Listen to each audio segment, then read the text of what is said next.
上集講到 Party 8個業績又跌咗，3位創辦人又搞新意思，想拯救返個品牌。今次決定唔再拍廣告，轉而推出全新品臭嘅香水味。究竟呢個臭嘅香水味又會點樣翻轉全場呢？一齊睇落去。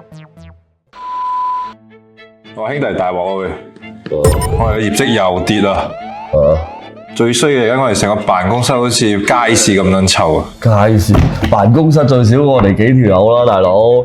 我頭先先收到電話，我哋幾間酒吧俾人舉報啊！我入邊有屍體啊，俾人封緊咗鋪啊！係啦，怪之得我電話都收到啦，而家我啲部都哥 ban 晒啊，連入酒吧都踢出嚟啊，唔入得添啊！我覺得呢個香水真係碌柒，哇，好撚臭啊！邊撚個 idea 啊？香水又話老婆屌，老婆真係屌啊嘛，咪屌。OK 啦，過去得過去啦，我哋都唔係第一次咋，係嘛？咁而家需要有咩嘢手尾執啊？呢壇嘢補償翻俾我哋啲女包先啦。點樣補償啊？點樣補償啊？又要諗新橋喎，排翻啲臭味啊！點樣排臭味啊？我哋你屋企攞啲 body shampoo 出嚟聽日，排俾佢哋用。如果唔係嘅話，我哋燒咗啲湯佢先啦。燒咗做咩啊？淋喎。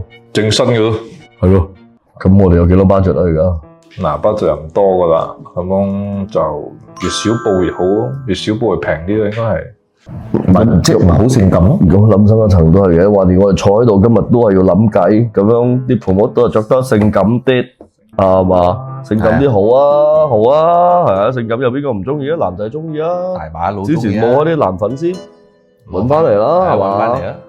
邊個諗啊？呢啲房馬斯特咯，輸咗個諗啊！好啊好。